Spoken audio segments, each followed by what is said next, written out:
안녕하세요. 어느 시골에서 무뚝뚝한 중딩 아들과 남편 그리고 시부모님을 모시고 사는 평범한 대한민국 며느리입니다. 참 평범한 우리 집이지만 얼마 전 웃지 못할 큰 사건이 있었는데요. 저희 아버님께서는 특별한 낙도 없고 취미도 없으세요. 그저 농사일이 끝나면 집에서 말없이 텔레비전만 보다가 주무시는 게 전부였습니다. 반대로 어머님은 틈만 나면 동네 어머님들과 어울려서 고스톱도 치고 절에도 다니시며 활발히 사교 활동을 해오셨죠. 이렇게 두 분이 극단적으로 다른 스타일이다 보니 언제부턴가 아버님이 참 외로워 보이고 걱정이 되더라고요. 아버님 연세는 자꾸 드시는데 말수도 점점 적어지시고 멍하니 텔레비전만 보다 주무시는 게 마음에 걸렸어요. 대화는 하고 싶어 하시는데 어떻게 해야 할지 잘 모르시는 느낌도 있었고요. 치매 예방으로 취미생활이라도 좀 하셨으면 하는 마음이 들더라고요. 그러다 제 눈에 들어온 것이 바로 아들이 즐기는 온라인 게임이었습니다.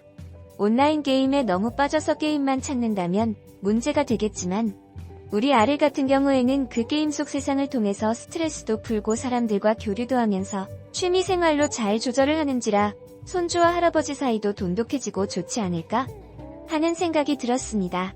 무뚝뚝한 우리 아들 등을 떠밀어서 할아버지께 너가 하는 게임 좀 알려드려라 했더니 처음에는 기겁을 하면서 할아버지가 이거를 어떻게 해요? 하더라고요. 그래도 본성이 착한 녀석인지라. 하긴 이런 게 어른들도 배우면 좋을걸요. 못한다는 거는 내 편견일 수도 있지. 알겠어요. 하더니 할아버지를 모셔오더라고요. 기특한 우리 아들도 예뻤지만 아버님께서도 의외로 새로운 것을 잘 받아들이셨어요. 처음엔 쑥스러워 하시더니 말수도 점점 많아지시고 준호야 이건 어떻게 하니? 하고 적극적으로 물어보기도 하시고요. 한 반년 정도를 차근차근 배워나가시고 아들은 인내심 있게 이끌어드리니 이제 아버님 혼자서도 하루에 한두 시간은 꼭 게임을 즐기게 되셨어요. 그러다 아들이 학원을 하나 더 다니기 시작하면서 안타깝게도 할아버지와 함께하는 시간이 적어지게 되었죠. 손주와 다정하게 대화를 나누던 모습보다 혼자 컴퓨터 화면을 보시는 시간이 더 많아진 것이 조금 걱정되기는 했지만 그래도 아버님이 그 연세에 무언가 새로운 것을 배우시고 자신감 있는 모습을 보여주시니 저로서는 굉장한 기쁨이었고 아버님께도 새로운 취미가 생겨 즐겁다 하시더라고요. 바쁜 아들 대신 제가 아버님에게 게임을 도와드리면서 저 또한 아버님과 뭐라도 하나 대화할 거리가 더 생기고 웃을 일이 많아져서 뿌듯했어요. 저희 시어머니께선 다 늙어서 애들처럼 무슨 컴퓨터 게임을 하냐며 못마땅해 하시기도 했지만 그래도 아버님께서 변화하는 모습을 보시고는 저에게 잘했다 우리 며느리 하시며 칭찬을 해주셨어요. 그러던 어느 날 갑자기 저희 친정 어머님께서 크게 편찮으셔서 제가 한동안 멀리 있는 친정을 오가야 할 때가 있었어요. 자연스럽게 아버님도 저녁마다 혼자 게임을 하게 되셨고 저도 아버님의 게임 속 세상을 자세히 살피지 못했었지요. 친정을 왔다 갔다 하는 동안 계절이 바뀌어 겨울이 되었습니다. 그 무렵 아버님이 조금씩 이상해 보였어요. 마치 누군가에게 쫓기라도 하는 것처럼 어둡고 불안한 모습을 자꾸 보이시길래 저와 어머님이 무슨 일이냐 물으면 냅다 성질을 버럭 내시더라고요. 슬슬 걱정이 되기 시작한 저는 아버님께 아버님 혹시 요즘 무슨 일 있으세요? 게임에서 뭔가 잘 안 되는 일이 있었나요? 하고 여쭤봤어요. 아버님은 무뚝뚝하게 아니야. 괜찮아. 며느리 덕분에 내가 이런 세상도 알게 되고 참 고맙다 하시면서도 어딘가 불안한 모습을 감추지 못하셨어요. 그리고 그날 새벽 일이 벌어지고 말았지요. 그날따라 잠이 오지 않아서 뜬 눈으로 밤을 새우고 있는데 어디선가 흑흑 하고 흐느끼는 소리가 들렸습니다. 머리털이 비죽 서더라고요. 도대체 누가 이런 소리를 내는 걸까 싶었는데 아버님이다 싶더라고요. 오열이 점점 커지더니 울음 섞인 고함 소리가 들리는데 딱 아버님 목소리더라고요. 남편도 그때 놀라서 깨고 어머님도 일어나서 거실로 뛰어나오셨어요. 소리가 2층에서 나기에 저희 모두 2층으로 달려 올라갔지요. 2층 테라스로 연결된 문을 활짝 열었더니 아버님께서 그곳에서 막 가슴을 치며 울고 계신 거예요. 술도 잘 못 드시는 분이 소주는 언제 드셨는지 옆에는 소주병이 3개나 나뒹굴고 있더라고요. 너무 놀라서 아버님 왜 그러시는 거예요? 하고 여쭤봤더니 저희 아버님 대뜸 앞두도 없이 하시는 말이 미안하다. 내가 어떤 여자랑 비밀 결혼을 했다. 그러시더라고요. 저도 시어머니도 남편도 너무 놀라서 눈이 휘둥그레졌어요. 도대체 그게 무슨 말씀이세요? 자세히 좀 말씀해보세요 하는데 아버님은 이미 너무 취하셔서 제정신이 아니었어요. 내가 요망한 것에 꼬여서 큰 돈을 갖다 바치고 나는 죽어도 싸다. 민폐나 미치느니 얼른 죽어야겠다. 하며 뛰어내리려고 하시는 거예요. 그 오밤중에 저희는 아버님 팔다리를 붙들고 뛰어내리지 못하게 막고 아버님은 알 수 없는 말씀만 계속 하시더니 그대로 잠이 드셨어요. 큰 돈을 누구에게 어떻게 줬다는 건지, 결혼했다는 사람은 또 누군지, 어머님과 저희 부부는 그대로 날밤을 꼴딱 새게 되었죠. 그런데 이 소란을 조용히 지켜보던 우리 아들이 갑자기 컴퓨터를 켜더니 그 새벽에 게임을 퀴더라고요. 넌 지금 이 시간에 무슨 게임을 내일 학교 가야지 무슨 컴퓨터를 켜고 그러니? 하고 제가 타일렀죠. 그러니 우리 아들이 하는 말이 엄마, 할아버지 계정 확인 좀 할 게 있어서요. 혹시 게임에서 사기당했을지도 모르니까 한번 확인해 볼게요 하는 거예요.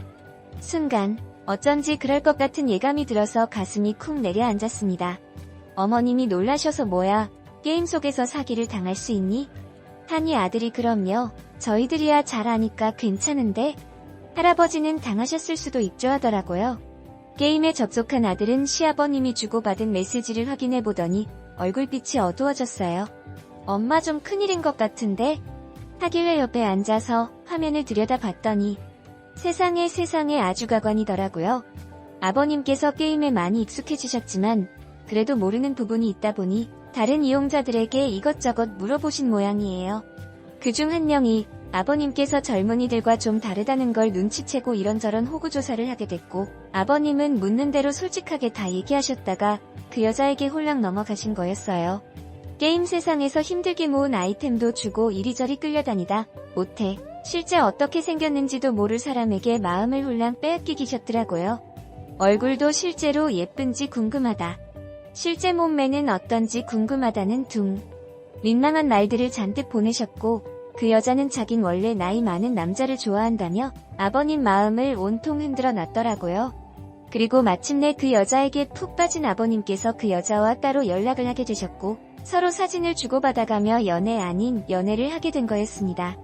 몇 달을 그렇게 지내다가 여자가 마침내 돈이 필요하다 하자 제법 큰 돈을 송금하셨더라고요. 아버님이 모아둔 피 같은 8천만 원을 뜯어낸 기록을 확인했을 때 가슴이 무너져 내렸습니다. 부랴부랴 사이버 범죄 관련한 부서에 신고를 넣고 은행에도 연락해보고 정신이 쏙 빠지게 바빴던 며칠이었습니다. 아버님은 계속 어깨가 축 처져 계셨고요. 심지어 아버님을 꼬드민 그 여자는 사실 여자 행세를 한 어떤 총각이더라고요. 어릴 적부터 그런 사기 행각으로 소년원도 여러 번 왔다 갔다 했다는 걸 알고 나니 참 속이 쓰렸습니다. 전화로 형사님께 그 내용을 미리 전해 듣고 며칠 뒤에 사건 당사자인 아버님을 모시고 경찰서에 갔었어요. 남편은 회사에 급한 일이 터져서 오지 못했고 제가 어머님 아버님을 모시고 함께 갔는데 사기를 친 그놈 면상을 직접 보니 정말 기가 차더라고요. 우락부락한 본 모습을 가리고 있던 게임 속이나 SNS로는 오빠 보고 싶어요. 우리 언젠가 만나면 같이 살아요? 아, 옆구리 외롭다 해가며 말도 안 되는 알랑방구를 뀌던 그 여자. 실제로 만나보니 세상에 순 양아치 같이 생긴 질 나쁜 남자더라고요. 팔뚝에는 용문신에 누가 봐도 로 딱 동네 한심한 날라리였습니다. 형사님이 저희에게 오시더니 다행히 사건 직후에 건거되어서 돈은 좀 기다리시면 절차대로 해서 돌려드릴 수 있을 것 같아요. 맘고생 많으셨어요. 하고 위로해 주셨습니다. 돈을 되찾았다는 생각에 어머님도 저도 가슴을 쓸어내리면서 아유 다행이다. 아유 감사합니다만 중얼거렸죠. 그런데 아버님은 그 남자에게 온통 신경이 가 계셔서 돈을 되찾아도 기쁜 기색도 안 보이시더라고요. 피의자 자리에 앉아서 다리를 달달 떨고 있는 그 총각에게 가까이 다가가신 아버님은 떨리는 목소리로 당신이 현주요. 네가 현주라고? 거짓말이지? 나한테 사진도 보내줬잖아. 목소리도 들려줬잖아. 그런데 네가 현주라고? 형사님, 나 못 믿겠어요 하시더니 갑자기 눈물을 막 흘리시더라고요. 내가 이 나이 먹고 좋은 사람을 만나서 얼마나 믿고 의지했는데 어찌 나한테 이럴 수가 있다. 왜 이런 일이 일어나나? 하고 흐느끼시는데 전 속으로 아이 일이 아버님께 불장난이 아니라 정말 온 마음을 다 주셨던 거구나 싶어 마음이 먹먹해졌어요. 물론 어머님은 뒤에서 으이그 하며 가슴만 쾅쾅 치셨고요. 형사님이 돈을 돌려받는다는 소식을 전했는데도 아버님이 저리 구슬피우 느껴 오지마 마음이 영 딱했던지 한숨을 푹 쉬시더라고요. 그러더니 험악한 목소리로 저기 피의자분, 이 나쁜 놈의 피의자님아. 어르신한테 이게 무슨 짓이에요? 네가 사람이세요? 80년대였으면 피의자분 이렇게 앉아있지도 못했습니다. 알겠어요? 하면서 화를 꾹꾹 참으시더라고요. 근데 형사님의 그런 말을 도발로 받아들인 건지 그놈이 갑자기 고개를 쳐들더니 왜요? 때려보려고? 쳐봐요. 형사가 막 때리고 그러면 안 되지. 그러니까 애초에 노인네가 왜 설치고 다녀요? 젊은 여자 보니까 좋다고 눈이 돌아갔으니까 이런 일에 휘말리는 게 아니야 하더라고요. 아버님은 하고 뒷목을 잡으시는데 순간 그런 말을 들으니 제가 너무 열이 받치는 거예요. 눈이 돌아가서 막 소리를 질러버렸어요. 사기친 놈이 제일 잘못했지 누가 어딜 들이밀어? 어르신이 좀 실수할 수도 있는 거지 네가 뭐라고 큰 소리야. 깜방 가기 싫으면 돈이나 뱉어내. 하고 막 고래고래 고함을 질렀죠. 그놈은 금방 찌그러져서 입을 다물고 전 씩씩대면서 경찰서에서 나오는데 아버님이 저한테 며느라 미안하다 하고 기어들어가는 소리로 말씀하시더라고요. 그리고 시어머님께 당신한테도 면목이 없어 미안하오 하시는데 너무 속상하더라고요. 그래도 우리 집안의 가장 어른이신데 약해지고 죄책감에 시달리는 모습을 보기 힘들었어요. 그냥 아버님을 부둥켜 안고 아버님 괜찮아요? 괜찮으니까 어깨 좀 펴세요 하고 저도 막 울었답니다. 집으로 돌아오는 길에 어머님이 그래도 우리 며느리가 아들보다 낫다 이렇게 시부모 편들어주고 돈을 5천이나 엄한 놈한테 보냈는데 우리 생각부터 해주는 며느리가 어디 있어? 하면서 제 어깨를 계속 토닥여주시더라고요. 그런 칭찬을 받으려고 한 건 아닌데 어머님이 그렇게 말씀해주시니까 저도 마음이 좀 풀렸어요. 힘들 때 서로 단단해지는 게 진짜 가족이라는 걸 이번 기회에 또 느끼게 됐죠. 어쩌면 저희 남편이 그랬더라면 열불이 팍 터졌을 것 같은데 제가 며느리라 그랬는지도 모릅니다.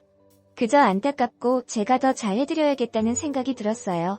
저희 어머님도 아휴 그저 숟가락 들 힘만 있어도 딴 생각이 난다더니 늙음하게 망신이여. 정신 차리셔 하고 인상을 쓰시면서도 앞으로는 어디든 나랑 같이 댕기고 늦게 나오면 두고 갈 거니까 어디든 잔말 말고 같이 따라오셔 하고 아버님을 내내 챙기시더라고요. 요즘도 두 분은 티격태격 하실 때도 있지만 늘 같이 다니시면서 오히려 사이가 돈독해지셨어요. 물론 아버님이 너무 큰 죄를 지으셨던 탓에 의견을 결정할 때면 어머님이 압도적으로 아버님을 장악하시는 웃지 못할 풍경도 펼쳐지는데요. 그럴 때마다 아버님이 아이고 최인이 무슨 할 말이 있어 하시면서 어머님을 졸졸 따라가시는 모습을 보면 괜히 저도 웃음이 나옵니다. 얼마 전에는 두 분이 마스크 꼭꼭 끼고 손 세정제도 챙겨서 멀리 시내까지 가서 영화를 보고 오셨더라고요. 어머님이야 원래 외향적인 분이셨지만 아버님의 변화는 저를 늘 놀라게 합니다. 원래 말수가 없고 내성적이셨던 게 아니라 어느 한 명을 외롭게 하지 않는 가족의 분위기 같은 것이 아버님을 더 활기차게 만들어주는 것 같아요. 그런 모습을 보며 처음부터 컴퓨터 게임을 추천해드릴 것이 아니라 아버님이 외로워하시지 않게 더 말을 많이 걸어드리고 가족끼리 함께 바깥 활동을 많이 했으면 어땠을까 하는 생각이 들더라고요. 그렇게 인생의 교훈을 얻고 요즘은 남편을 닥달하여 두 분을 모시고 우리 아들과 함께 저녁 산책이라도 늘 함께 하도록 노력하고 있습니다. 안녕하세요. 어느 시골에서